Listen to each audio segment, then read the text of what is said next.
യക്ഷിക്കഥകളും മുത്തശ്ശിക്കഥകളും ഐതിഹ്യകഥകളും പഞ്ചതന്ത്ര കഥകളും നാടോടിക്കഥകളും എന്നുവേണ്ട കഥകളുടെ നാട് തന്നെയായിരുന്നു കേരളം. അച്ചായി എനിക്കൊരു കഥ പറഞ്ഞതോ? കഥയ മമ കഥകളതിസാധരം കഥകളതിസാധരം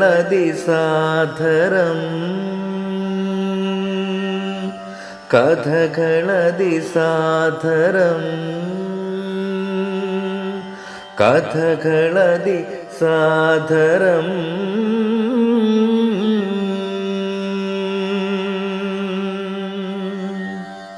ഊണിന് 101 കറി വേണം. ഊണ് കഴിഞ്ഞാൽ 3 ആളെ തിന്നണം. 4 പേർ എന്നെ ചുമക്കുകയും വേണം. എങ്ങനെയായിരിക്കും പഞ്ചമി ഈ പ്രശ്നം പരിഹരിച്ചിട്ടുണ്ടാവുക? ആലുവക്കാരെ നമുക്ക് അഭിമാനിക്കാം. പുലിയന്നൂർ തച്ചൻ നൂറ്റാണ്ടുകൾക്ക് മുമ്പ് കേരള ചരിത്രത്തിൻ്റെ പഴമ എന്നും കേരളീയരെ പഠിപ്പിക്കാൻ ശ്രീധരമേനോൻ്റെ പുസ്തകത്തേക്കാൾ ഉപരി ചില ചരിത്ര പശ്ചാത്തലങ്ങൾ മോണിമെൻസായി തന്നെ നമ്മുടെ നാട്ടിൽ ഇന്നുണ്ട് എന്നുള്ളതാണ് ഏറ്റവും വലിയ പ്രത്യേകത.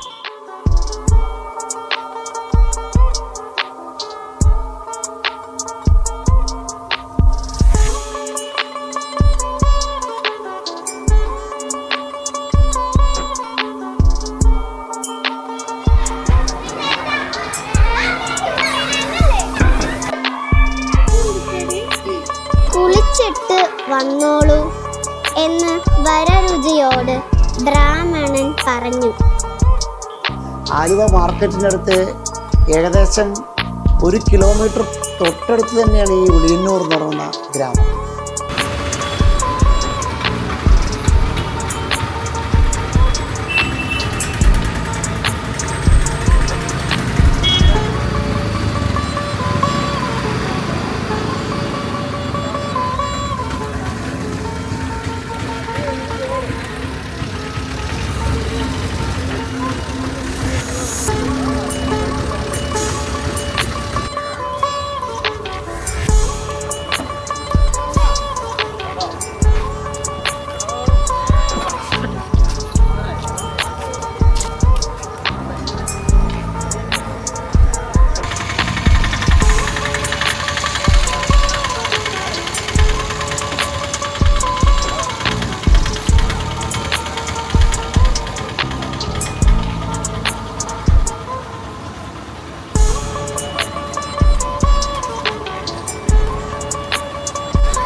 കടുങ്ങല്ലൂർ പഞ്ചായത്തിൽ ഉളിയന്നൂർ എന്ന ഗ്രാമത്തിൽ പെരുന്തച്ഛൻ കൊല്ലങ്ങൾക്ക് മുമ്പ് ജീവിച്ചിരുന്ന ഒരു സ്ഥലമാണ്. ആ ഗ്രാമത്തിൽ അധികം പേരും ഇവിടെ ജീവിച്ചിരിക്കണില്ല. ഒരുവിധം കാരണന്മാരൊക്കെ മരിച്ചുപോയി. പിന്നെ ഒരു കൂട്ടുകുടുംബം എന്ന നിലയിൽ അതിലെ പേരക്കിടാങ്ങളും അതിൻ്റെ കുട്ടികളുമായിട്ട് ഞങ്ങൾ ഇവിടെ ഒരു 4-5 വീട്ടുകാർ ഉളിയന്നൂരുണ്ട്. അവിടെ വലിയ നവീകരണമൊന്നും ഇല്ലെങ്കിലും വളരെയധികം സന്തോഷം നൽകുന്ന അന്തരീക്ഷത്തിൽ നല്ലൊരു ശിവക്ഷേത്രം അവിടെ പെരിയാറിൻ്റെ തീരത്ത് ഉണ്ടായിരുന്നുള്ളതാണ്. വരരുചിയുമായി ബന്ധപ്പെട്ട് ഇപ്പോൾ കൊട്ടാരത്തിൽ ശങ്കുണ്ണിയുടെ ഐതിഹ്യമാല വായിക്കുമ്പോഴാണ് നമുക്ക് കൂടുതൽ കാര്യങ്ങളിലേക്ക് എത്താൻ പറ്റുക. ഒരു വായനശാല പ്രസ്ഥാനത്തിൻ്റെ ആലുവ താലൂക്ക് സെക്രട്ടറി എന്ന രീതിയിൽ ഇത്തരം ചരിത്ര സ്മാരകങ്ങളെ നിലനിർത്തേണ്ടതും അത് ഇവിടുത്തെ വായനക്കാർ പുസ്തകങ്ങൾ തേടുമ്പോൾ തന്നെ ഈ സ്മാരകങ്ങളെക്കുറിച്ചുള്ള അന്വേഷണത്തിൽ ചരിത്രപരമായിട്ടുള്ള വിചിന്തനത്തിന് വേണ്ടി ഓരോ വ്യക്തികൾ ശ്രമിക്കുമ്പോഴും ഉളിയന്നൂർ മഹാശിവക്ഷേത്രത്തെ പെരുന്തച്ഛൻ പണി കഴിപ്പിച്ച പന്തിരകുലത്തിലെ ഏറ്റവും മനോഹരമായ ക്ഷേത്രസങ്കല്പങ്ങളുടെ ശില്പം നിറഞ്ഞ മനോഹരമായ ക്ഷേത്രം നിങ്ങൾ കാണണം.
അപ്പോൾ എൻ്റെ പേര് മധു.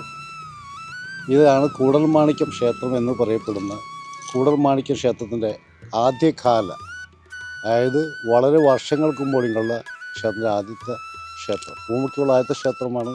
പരശുരാമൻ ഭൂമിക്കുള്ള ആദ്യമായി പ്രതിഷ്ഠ നടത്തിയ മഹാദേവ ക്ഷേത്രമാണ് മാടത്തിലപ്പൻ എന്ന് വിളിക്കുന്ന മഹാദേവ ക്ഷേത്രം.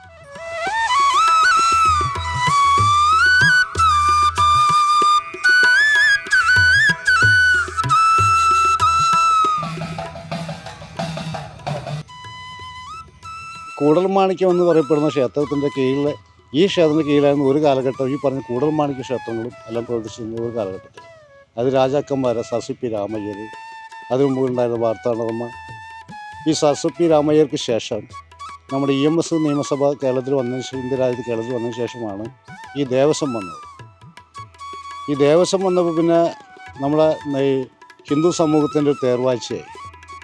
അതായത് പട്ടന്മാരെയും ബ്രാഹ്മണന്മാരെയും നമ്പൂതിരുടെയും തമ്മിത്തല്ലായി. ഈ തമ്മിത്തല്ലിലൂടെയാണ് ഇവർ ക്ഷേത്രങ്ങൾ പല വഴിക്കും വേർതിരിച്ചുകൊണ്ടുവന്നത്. ദേവസ്വം വക, NSS വക, SNDP വക ഒക്കെ ആയിട്ട് വന്നത്.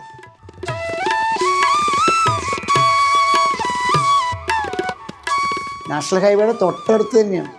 ലോകത്തിൻ്റെ ഏത് ഭാഗത്ത് എത്തിച്ചേരാവുന്ന നെടുമ്പാശ്ശേരി എയർപോർട്ടിൽ നിന്ന് കേവലം 13 കിലോമീറ്റർ അപ്പുറം മാത്രം സ്ഥിതി ചെയ്യുന്ന കേരള ചരിത്രത്തെ വിളിച്ചോതുന്ന പരശുരാമൻ്റെ ഐതിഹ്യ കഥയും പരശുരാമൻ മഴുവെറിഞ്ഞ് കടൽ മാറി കരയായി മാറിയ കേരളത്തിൻ്റെ ചരിത്രം ഉറങ്ങുന്ന ഈ ഉളിയന്നൂർ പെരുന്തച്ഛൻ്റെ കഥ അറിയാൻ നിങ്ങളെല്ലാവരും വരണം, കാണണം.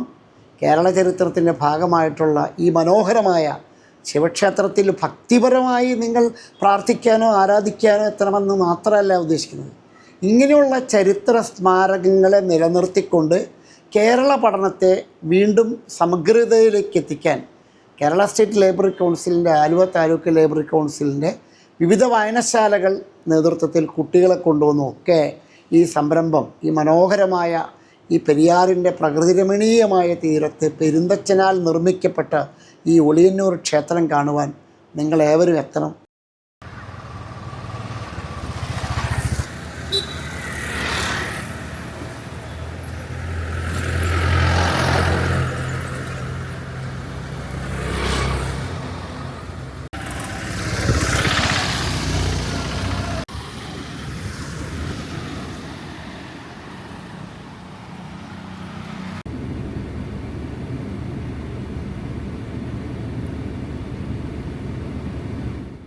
ബാക്കിയുള്ളതൊക്കെ മറ്റേ നൊച്ചിമ, പിന്നെ ചെങ്ങമനാട്, പിന്നെ അത്താണി, പിന്നെ വേറെ കുറച്ച് സ്ഥലങ്ങളൊക്കെ ഉണ്ട്.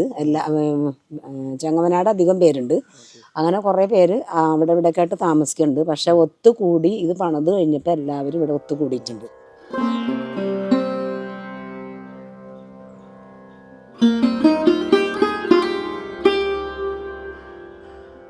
അപ്പോൾ ഈ ഒരു ഐക്യത്തിൽ നമ്മളെല്ലാവരും ഒരേപോലെ പൊങ്കാല ദേവിയുണ്ട്, സ്ഥായിയായ ഒരു ദേവീനെ പെരുന്തച്ഛൻ്റെ ആയിട്ട് ഇരുത്തിയിട്ടുണ്ട്, ഭുവനേശ്വരി ദേവിയാണ്. അപ്പോൾ ഭുവനേശ്വരി ദേവിയും പെരുന്തച്ഛൻ്റെ ആ ഒരു ഇതിനകത്ത് 2 അമ്പലമായിട്ട് പണിത് 2 പേരാണ്, 2 വ്യക്തികളാണ് നമുക്ക് പണിത് തന്നേക്കണേ. ഒന്ന് പെരുന്തച്ഛൻ്റെ പണിത് തന്നത് അനിൽകുമാർ അമ്പാടി വീട്ടിലും, മറ്റത് നാരായണൻ സാറ് മറ്റേ ഇതിൻ്റെ കമ്പനി നടത്തണ ആ സാറും കൂടിയാണ് പണിത് തന്നേക്കണേ. പിന്നെ അവർ ബാക്കിയുള്ള അറ്റകുറ്റപ്പണികളെല്ലാം നമ്മൾ മറ്റുള്ള നാട്ടുകാരും അല്ലാത്ത വീട്ടുകാരുകളും എല്ലാവരും കൂടി നമുക്ക് ഈ ഒരു അമ്പലമായിട്ട് പണിത് തന്നു. ഇതിപ്പോൾ 10-12 കൊല്ലം ആയിട്ടുള്ളൂ. അതിനു മുമ്പ് ഇത് വെറും കാട് പിടിച്ച് കിടന്നിരുന്നതാണ്. അതിപ്പോൾ നമ്മൾ നിൽക്കുന്നത് 4 വശം പുഴയാണ്. അപ്പോൾ ഈ രാജാക്കന്മാരുടെ കാലത്ത് ഈ പടയോട്ടമൊക്കെ നടന്ന കാലത്തും ഈ വെടിവെപ്പിൽ ക്ഷേത്രം നടന്ന കാലത്തും അതിനു മുമ്പും ഈ ക്ഷേത്രം കത്തിക്കേണ്ടായെന്നുള്ളൊരു ഐതിഹ്യമുണ്ട്.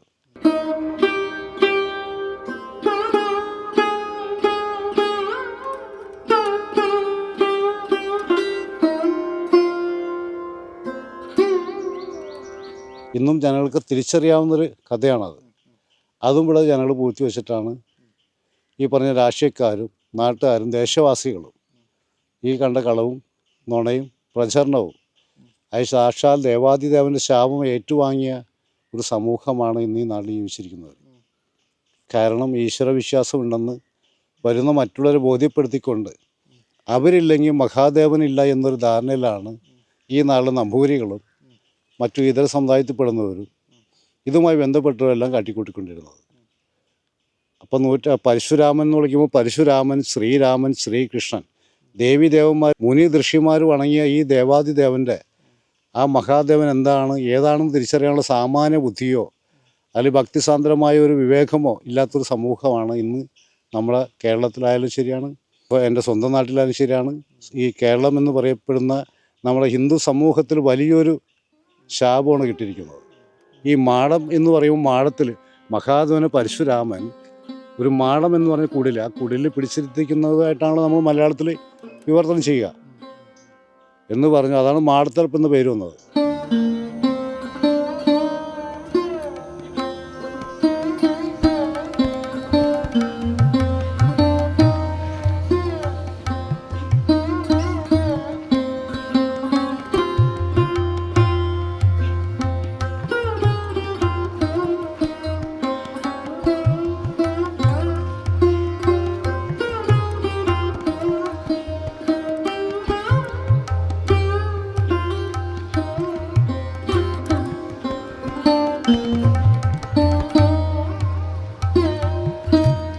നമ്മൾ നിൽക്കുന്നത് ആദിപരാശക്തി ദേവിയുടെ മുമ്പിലാണ്.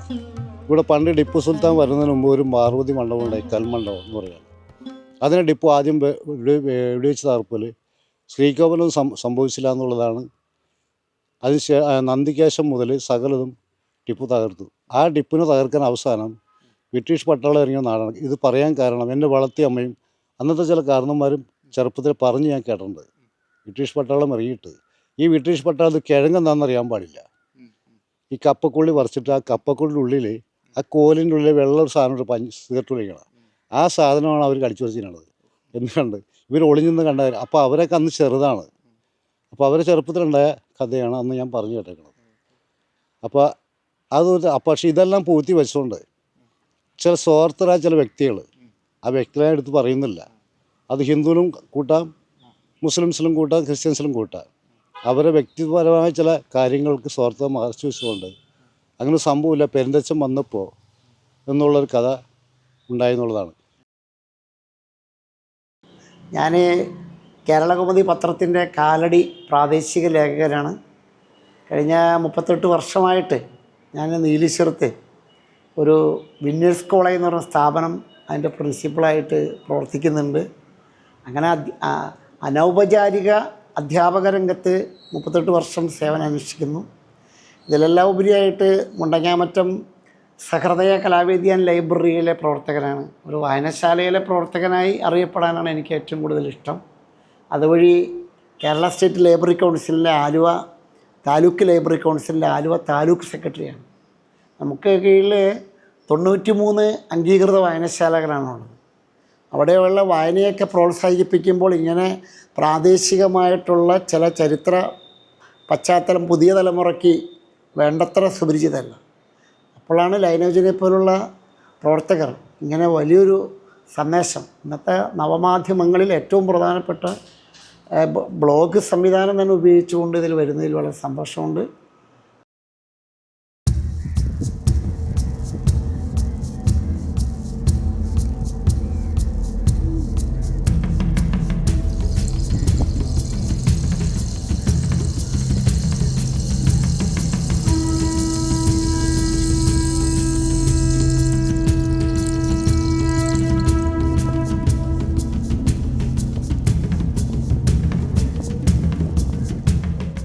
ആലുവ ശിവക്ഷേത്രത്തിനടുത്ത് വച്ച് മംഗലപ്പുഴയായും മാർത്താണ്ഡപ്പുഴയായും പെരിയാർ രണ്ടായി പിരിയുന്നു. ഒന്ന് കടലിലേക്കും മറ്റൊന്ന് കായലിലേക്കും.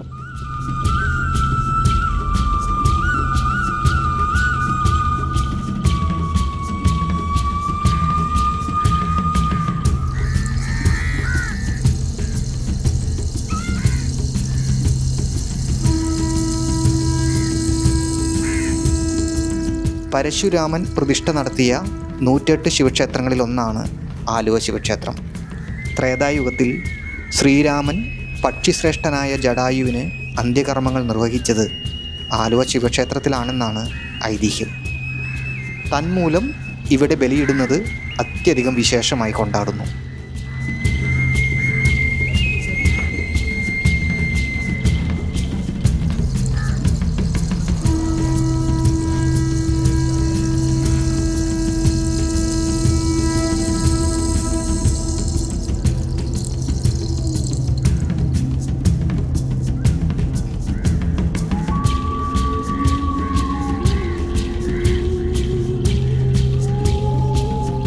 മൂന്ന് കിലോമീറ്ററോളം പരന്നു കിടക്കുന്ന പെരിയാർ തീരത്തെ കുട്ടിവനം പരിസ്ഥിതി പ്രവർത്തകനും അധ്യാപകനുമായിരുന്ന ശ്രീ എസ് സീതാരാമൻ്റെ നേതൃത്വത്തിലാണ് പച്ചവിരിച്ചത്.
മാർത്താണ്ഡപ്പുഴ ഒളിയന്നൂരിനെ ഒരു കൊച്ചു ദ്വീപാക്കി മാറ്റിയിട്ടാണ് കായലിലേക്കുള്ള പ്രയാണം തുടരുന്നത്.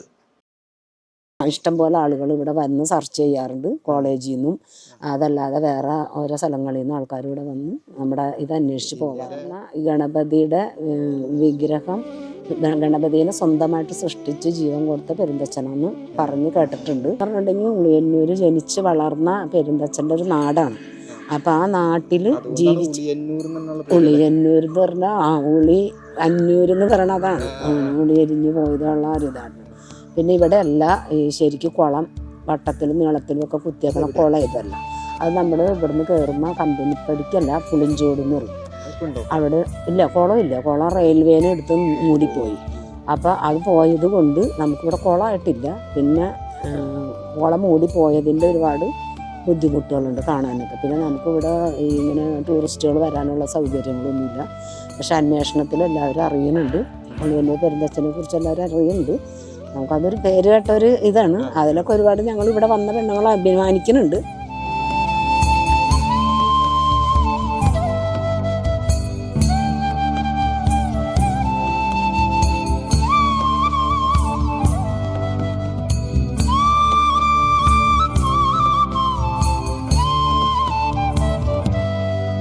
ഇതിപ്പോൾ നാം നിൽക്കുന്ന ഈ ക്ഷേത്രം സ്ഥിതി ചെയ്യുന്ന സ്ഥലം കൂടൽമാണിക്യം എന്ന നാടാണത്.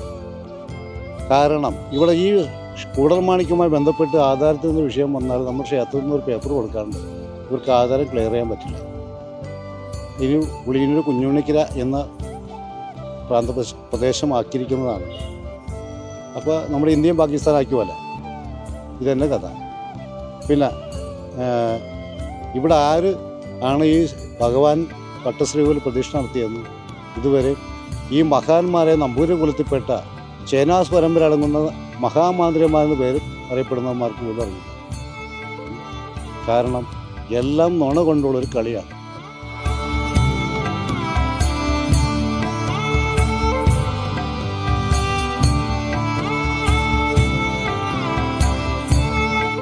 തച്ചനെ കുറിച്ച് പറയാന്ന് വെച്ചാലേ, തച്ചൻ്റെ നാട് പാലക്കാട് ഉയ്യൂര് എന്ന സ്ഥലത്താണ്.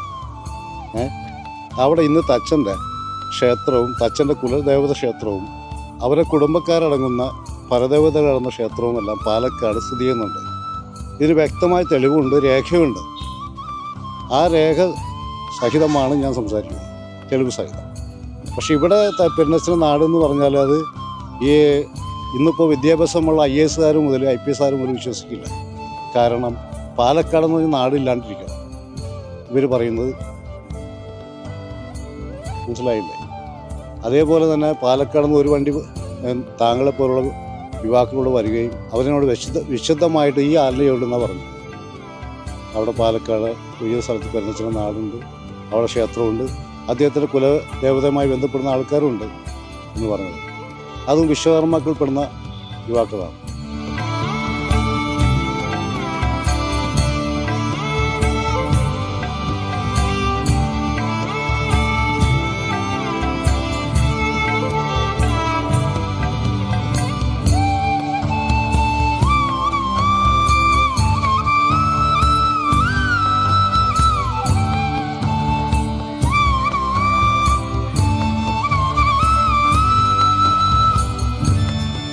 ജനിച്ചപ്പോൾ തന്നെ 12 ജാതികളിലുള്ള മനുഷ്യരാൽ എഴുത്ത് വളർത്തപ്പെട്ടപ്പോൾ ഒരമ്മയിലെ മക്കൾ ജാതിപ്പേരിൽ വേർതിരിക്കപ്പെട്ട സമൂഹത്തിൽ ജാതി വിവേചനം തുറന്നു കാട്ടുന്ന പറയിപ്പെറ്റ പന്തിരുകുലം വലിയ കാഴ്ചപ്പാടാണ് നമ്മൾക്ക് മുമ്പിൽ തുറന്നു കാട്ടുന്നത്.